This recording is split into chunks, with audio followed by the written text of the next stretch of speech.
வணக்கம் நண்பர்களே. SBI small cap mutual fund அதை பற்றி ஒரு ரிவ்யூ பண்ணுவோம். அது வாங்கலாமா, இல்லை கண்டினியூ பண்ணலாமா, இல்லை ஃப்ரெஷ் இன்வெஸ்ட்மெண்ட் பண்ணலாமா, இல்லை ஹோல்டு பண்ணலாமா, இதை பற்றி ஒரு டீட்டெயிலாக ரிவ்யூ பண்ணுவோம். எஸ்பிஐ மியூச்சுவல் ஃபண்ட் அப்படின்னு சொல்லி பார்த்தீங்க அப்படின்னா one of the top fund. ஒரு காலத்தில் பிளாக் பஸ்டர் ஃபண்டு, கொடிகட்டி பறந்த ஃபண்டு. ஏன் அப்படின்னா எஸ்பிஐ மியூச்சுவல் ஃபண்ட் அப்படின்னு சொல்லி பார்த்தீங்க அப்படின்னா பர்டிகுலர்லி ஸ்மால் கேப் ஃபண்டு நிறைய இன்வெஸ்டர் வெயிட் பண்ணிக்கிருந்தாங்க. ஏன்னா அவங்க மோஸ்ட் ஆஃப் த டைம் அவங்களுடைய எஸ்ஐபி லம்சம் இது எல்லாத்தையும் க்ளோஸ் பண்ணுவாங்க. ஸோ இன்வெஸ்டர் வெயிட் பண்ணுவாங்க, அதில் இன்வெஸ்ட்மெண்ட் பண்ணணும் அப்படின்னு சொல்லி வெயிட் பண்ணுவாங்க. அந்த ஃபண்டில் இன்வெஸ்ட்மெண்ட் பண்ணுறதுன்றது கஷ்டமான விஷயம். அப்படியாகப்பட்ட ஃபண்டு இன்னைக்கு பார்த்தீங்க அப்படின்னா அதனுடைய பெர்ஃபார்மன்ஸ் அந்த அளவுக்கு சொல்லக்கூடிய லெவலில் இல்லை. ஏன்னா அந்த டயத்தில் அந்த ஃபண்டில் இன்வெஸ்ட்மெண்ட் பண்ணணும்னு சொல்லி நிறைய இன்வெஸ்டர் வெயிட் பண்ணுவாங்க. ஆனால் இன்வெஸ்ட் பண்ணக்கூடிய வாய்ப்பு கிடைக்காம இருந்துச்சு. ஆனால் அந்த fund highly ethical fund. Ethical ஃபண்டுனா என்ன சொல்றது? இப்போ SBI small cap mutual fund என்ன பண்ணுவாங்க அப்படின்னா, எப்பெல்லாம் மார்க்கெட்டோட வேல்யூஷன் ரொம்ப அதிகமாக இருக்குதோ அப்போ அந்த ஃபண்டு க்ளோஸ் பண்ணுவாங்க. எஸ்ஐபியோ லம்சமோ இது எல்லாத்தையும் க்ளோஸ் பண்ணுவாங்க. அப்போ இது எந்த விதத்தில் இன்வெஸ்டருக்கு ஹெல்ப் பண்ணும் அப்படின்னா, அவங்க அதிகமான வேல்யூ கொடுத்து இன்வெஸ்ட் பண்ண விரும்பலை.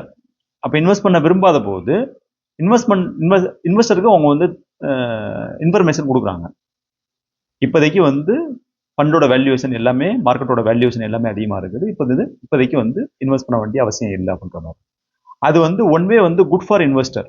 ஆனால் இப்போ இருக்க ஃபண்டு பாருங்க, ஏஎம்சி அவங்க மணி சம்பாதிக்கல தான் இருக்காங்க. அது மார்க்கெட்டில் எந்த வேல்யூவேஷன் இருந்தாலும் அவங்க இன்வெஸ்ட்மெண்ட் பண்ணுறதுக்கு தயாராக தான் இருக்காங்க. அந்த வகையில் பார்க்கும்போது எஸ்பிஐ ஸ்மால் கேப் ஃபண்டுன்றது ரொம்ப ஹைலி எத்திக்கல் ஃபண்டு. எப்போல்லாம் மார்க்கெட் ரொம்ப அதிகமாக வேல்யூவேஷன் இருக்குது, இன்வெஸ்ட்மெண்ட் பண்ண முடியல அப்படின்னா அந்த இடத்துல இன்வெஸ்ட்மெண்ட் பண்ண மாட்டாங்க. இப்போ அந்த மாதிரியான ஒரு ஃபண்டு இப்போ நீங்கள் ரிட்டர்ன் எடுத்து பார்த்தீங்க அப்படின்னா அதனுடைய ரிட்டர்ன் ரொம்ப அந்த அளவுக்கு சொல்கிற அளவுக்கு இல்லை.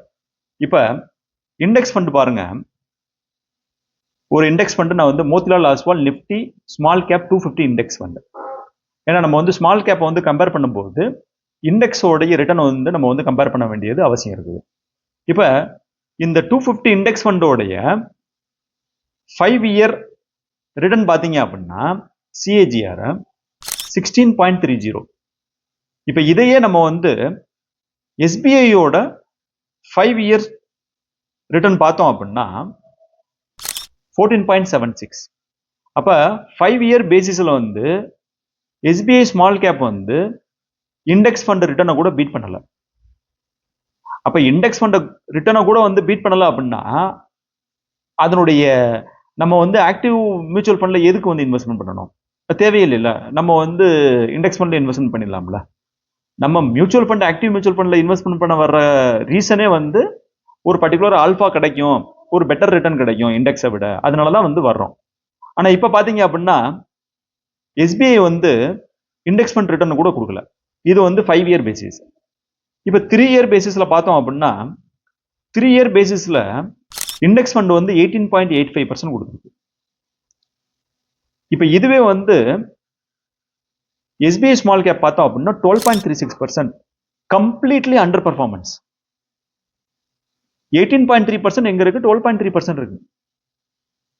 அப்ப இவங்களுடைய ஸ்ட்ராட்டஜி பாத்தீங்க அப்படின்னா இப்போதைக்கு அவங்களுடைய இன்வெஸ்ட்மெண்ட் பண்ணக்கூடிய ஸ்ட்ராட்டஜி எல்லாம் பாத்தீங்க அப்படின்னா அந்த அளவுக்கு சொல்லிக்கிற மாதிரி இல்லை.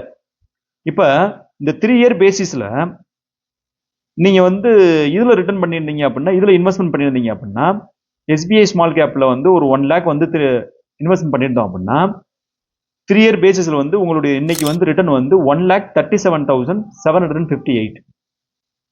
இப்ப இதையே சிம்பிள் இண்டெக்ஸ் ஃபண்ட்ல நம்ம போட்டிருந்தோம் அப்படின்னா அதனுடைய ரிட்டர்ன் எவ்வளவு வந்திருக்குன்னு சொல்லி பார்த்தோம் அப்படின்னா 1,60,000.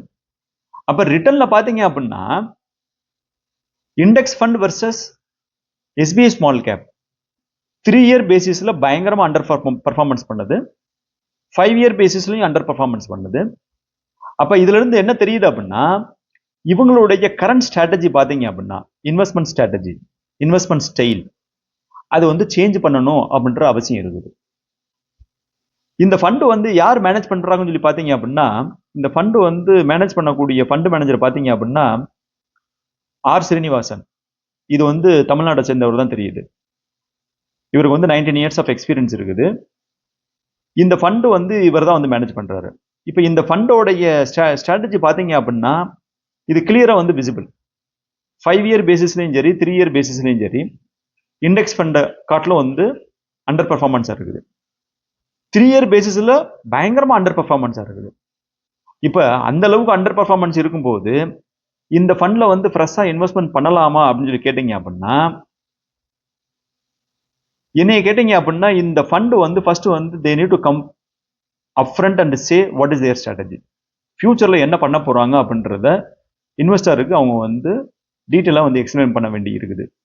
அப்படி எக்ஸ்பிளைன் பண்ணி இல்லை நாங்கள் இப்போ வந்து அண்டர் பர்ஃபார்மன்ஸ் பண்ணுறதுக்கு என்ன ரீசன், ஃபியூச்சரில் வந்து இதெல்லாம் வாய்ப்புகள் இருக்குது, இந்த பேராமீட்டரில் வந்து நாங்கள் வந்து பெட்டர் ரிட்டர்ன் கொடுப்போம் அப்படின்னு சொல்லி சொன்னாங்க அப்படின்னா, அவங்க என்ன சொல்கிறாங்க அப்படின்னு சொல்லி வேல்யூவேட் பண்ணி அதில் ஏதாவது லாஜிக் இருந்துச்சு அப்படின்னா ஃபர்தராக இந்த ஃபண்டில் வந்து இன்வெஸ்ட்மெண்ட் பண்ணலாம்.